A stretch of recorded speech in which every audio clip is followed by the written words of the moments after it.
Assalamualaikum warahmatullahi wabarakatuh. Hello, smart student. How are you today? Welcome in our craft class.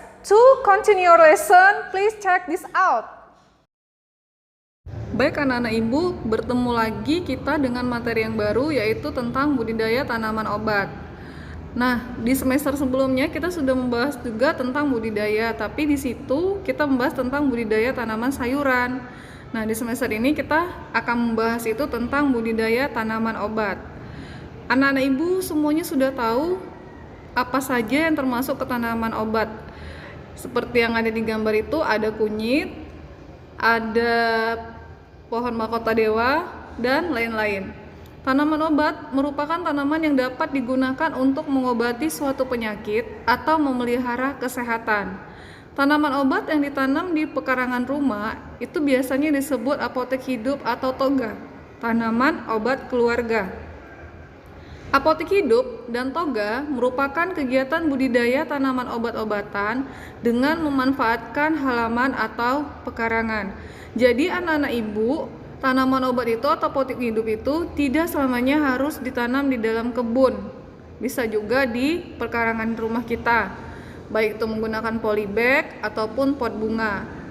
Jenis-jenis tanaman obat. Yang pertama itu ada temulawak.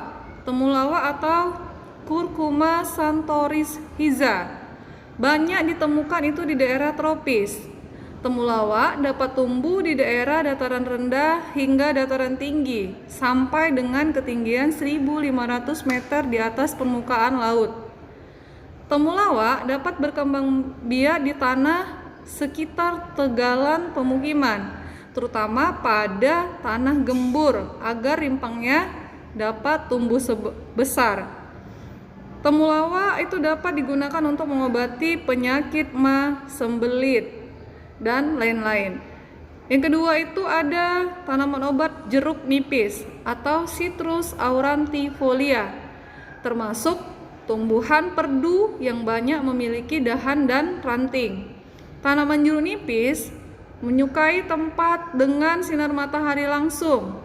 Jeruk nipis dapat tumbuh di ketinggian tempat 200 sampai 1.300 meter dengan kelembapan sedang hingga tinggi. Buah jeruk nipis dapat mengobati penyakit batuk, influenza, demam, sembelit, dan bau badan. Berikutnya ada tanaman obat sirih atau piper beetle, termasuk jenis tumbuhan rambat dan tumbuh bersandar pada pohon lain.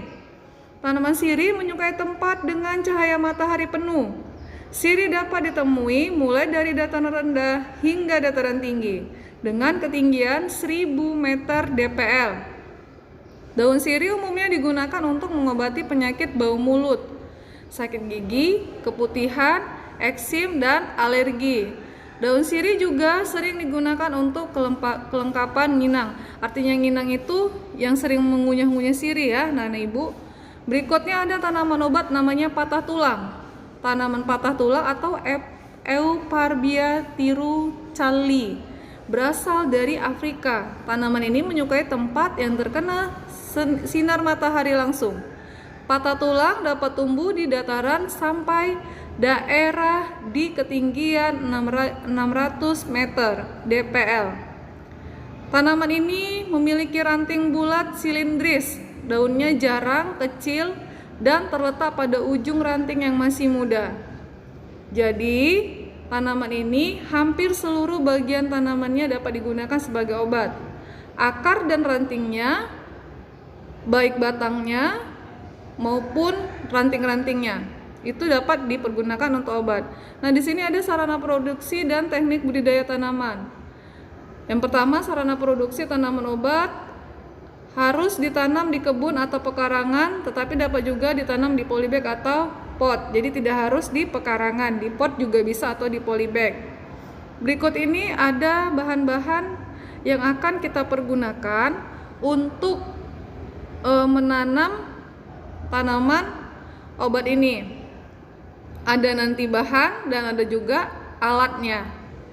Oke, bahannya itu ada benih atau bibit tanaman obat, ada pupuk, media tanam, pestisida, alatnya ada Kalau untuk di kebun ya nak atau pekarangan ada cangkul untuk membuat bedengan, garpu untuk menggemburkan tanah, koret untuk membersihkan gulma, dan gembor untuk menyiram tanaman. Kalau di pot, polybag pot atau wadah dari 5 botol mineral, sekop untuk memasukkan media tanaman ke dalam wadah, dan cangkul.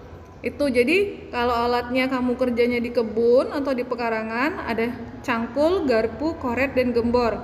Kalau di pot itu ada polybag, sekop. Nah, tahapan budidaya tanaman obat. Ada pertama itu pembibitan. Pembibitan ada 2 jenis, yaitu perbanyakan generatif dan perbanyakan vegetatif.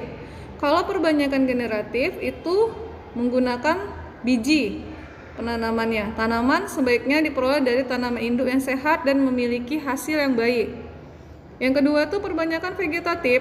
Keuntungannya dapat memperoleh hasil yang sama dengan tanaman induk. Jadi kalau induknya bagus, yang vegetatif, maka nanti tanaman yang mau kita tanam itu yang sudah di stek, ini ada dengan cara di stek itu juga bagus.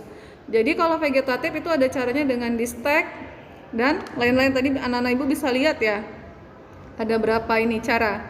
Berikutnya ada penanaman lubang dan alur tanam dibuat pada bedengan. Cara lubang tanam disesuaikan dengan kondisi tanah dan jenis tanamannya. Saat penggalian lubang tanam, sebaiknya tanah galian tersebut dicampur dengan pupuk kandang atau kompos. Berikutnya ada pemeliharaan. Pemeliharaan itu apa saja? Ada penyiraman. Frekuensi penyiraman dapat diatur sesuai dengan kondisi kelembapan tanah. Sebaiknya penyiraman dilakukan setiap hari, saat pagi dan sore. Sistem pembuangan air juga harus diperhatikan. Yang keempat itu ada penyiangan. Gulma harus dilakukan agar tidak ada kompetisi antara tanaman budidaya dan gulma. Pembumbunan ini dilakukan untuk tujuan memperkokoh tanaman. Yang keenam ada pengendalian OPT atau organisme penggangguan tanaman ini dengan pestisida. Berikutnya panen dan pasca panen. Panen dan pasca panen, pertama daun pemanenan. Umur peti daun tiap tanaman juga berbeda. Ada yang dipanen saat muda atau yang sudah tua. Yang kedua rimpang. Ucapkan terima kasih. Assalamualaikum warahmatullahi wabarakatuh.